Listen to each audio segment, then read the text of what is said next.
ইদানিং এত বৃষ্টি হচ্ছে, তো এই বৃষ্টির মধ্যে যদি খিচুড়ি না খাই তাহলে তো বৃষ্টির দিন উপভোগ করাই হবে না। বৃষ্টির দিন মানেই হচ্ছে খিচুড়ি খাওয়া। তো চলুন দেখে নিই একটা রেসিপি। তো ফার্স্টেই আমি হচ্ছে মুগ ডাল ভেজে নেব হালকা করে, খুব একটা কড়া করা যাবে না, হালকা করে ভেজে নিয়ে দেন হচ্ছে আমি দেখিয়ে দিচ্ছি ঠিক এভাবেই ভাজবেন। বেশি ভাজতে গেলে আবার ডালে যে আসল ফ্লেভারটা সেটা নষ্ট হয়ে যাবে। এই যে দেখেন সেম এই পর্যায়ে আসলে হালকা, মানে বেশিও না কমও না, হালকা এরকম পর্যায়ে আসলে আপনি হচ্ছে ভেজে নামিয়ে তারপরে হচ্ছে এটা ভিজিয়ে রাখবেন 30 মিনিট। তো 30 মিনিট আমি এখানে ডালটা ভালোভাবে ধুয়ে তারপরে হচ্ছে ভিজিয়ে রাখবো। এইভাবে হচ্ছে 30 মিনিট থাকবে। আর এই উপকরণ দিয়ে আমি হচ্ছে আজকে খিচুড়িটা রান্না করব, খুব বেশি কিছু দিব না।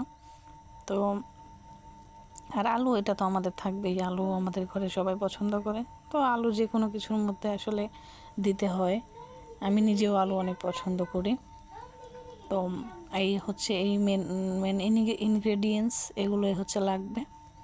তো ফার্স্টেই হাঁড়ি বসিয়ে হাঁড়িতে গরম মশলা, তেজপাতা, এলাচ আর হচ্ছে দারচিনি দিয়ে দেব 1 কাপ কুচি করা পেঁয়াজ, আর হচ্ছে জিরা বাটা, রসুন বাটা, আদা বাটা, সব কিছু স্টেপ বাই স্টেপ পরিমাণ মতো আপনারা দিয়ে দিবেন। আমি হচ্ছে চাল নিয়েছি 3 কাপ, তো আপনারা যতটুকু চাল নেবেন সেই অনুযায়ী পরিমাণ মতো দিবেন।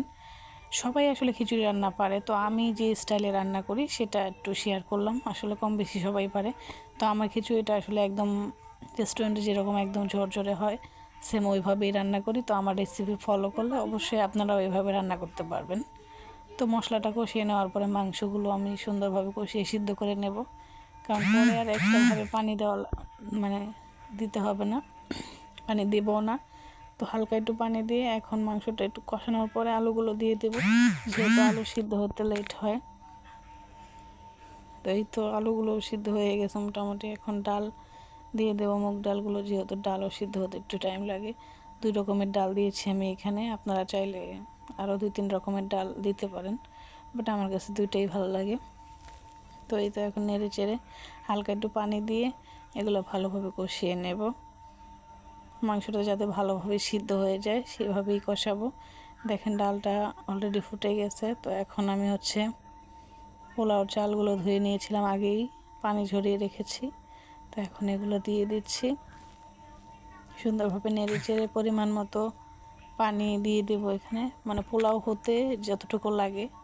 তো ফ্লেভারের জন্য কয়েকটা কাঁচামরিচ দিয়ে দিলাম, দেখতেও সুন্দর লাগে আর হচ্ছে ফ্লেভারটাও আসে ভালো। দিয়ে দিলাম হচ্ছে ধনিয়া পাতা,